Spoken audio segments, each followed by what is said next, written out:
as we were saying, one of the greats of, if not the greatest in the world of the NFL, the fantastic, legendary quarterback Tom Brady. During his career, used a brain training program as an athlete, developed by a top American neuroscientist. Lovely. Now, an enterprising soul on this side of the pond, a very experienced man in the world of sport and mentoring and teaching and more coaching, has thought, well, look, let's adapt it for football.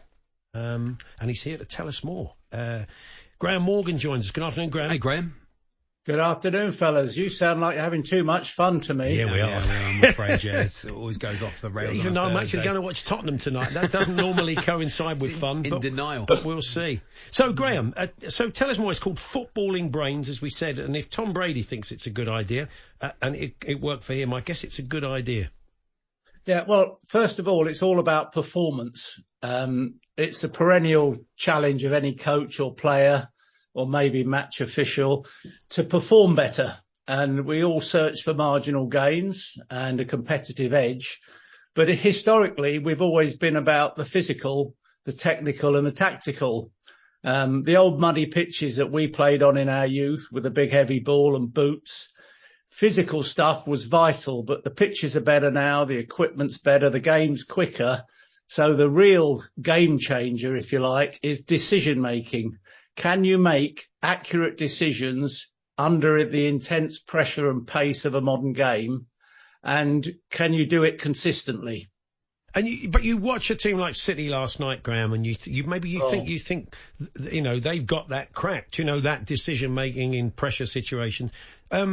What kind of sets this apart? And from what you've said, it's not maybe happening enough. And not enough emphasis is being put on it, that side of the game. Well, like me, you'll have some great players that you thought were brilliant. I'll bring out a few. Bobby Moore and Pirlo. Really too slow to be top-level international footballers, and yet they dominated games.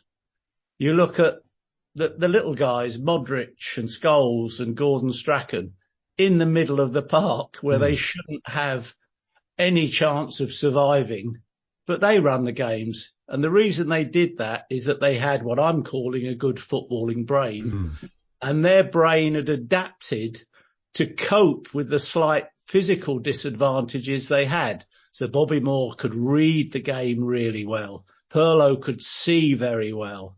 And the same with the little fellas, that they could dominate and run a game.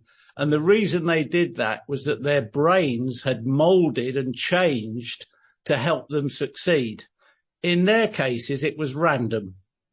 There are so many players, and I think you and if Andy was there would be well on this, who have physical skills, wonderful technical skills, and frustrate the hell out of you because they make poor decisions when they have a little bit of time to do so.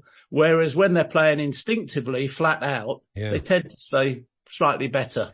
So it's the sort of the old Teddy Sheringham first 10 yards in your head. You think that's trainable? Certainly. I mean, if you think slow, you're going to play slow. That goes without saying. I mean, every decision, every action you take comes from the brain, and the brain is like a muscle and it can be trained. And if it's in a healthier state, it can perform better.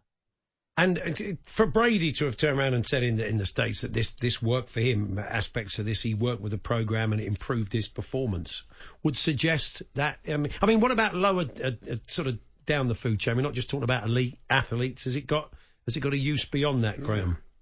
Oh, everybody. I was chatting to Michael Merzenich, Professor Merzenich, the other week, and he maintains that every single person is not using the brain as well as they could do because it's largely ignored. I mean, if you're going to train for a marathon, you suddenly go on a long experience of training, getting your lungs going, getting your legs going, and you drastically change your fitness.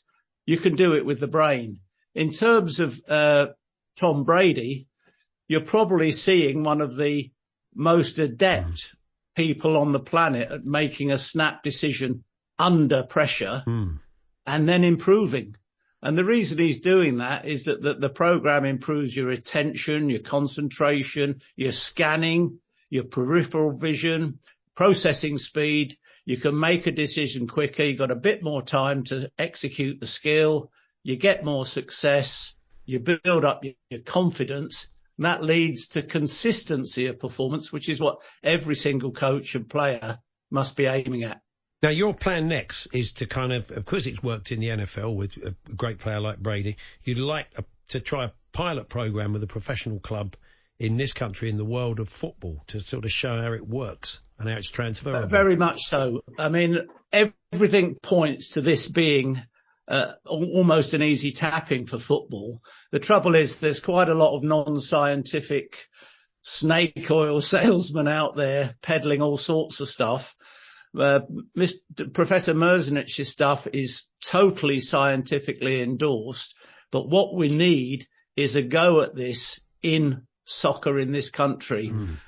It's got a big role to play for academy players, and I was listening about Trent's initiative this morning to help players in academies onwards. It's certainly relevant to senior players and coaches, and for retired players, there's a growing belief that this can help to combat Alzheimer's. Oh, wow. So a brain health program will not only improve performance, but across the board. Michael's program in America is being used in education. It's being used in business. It's being used in the health sectors.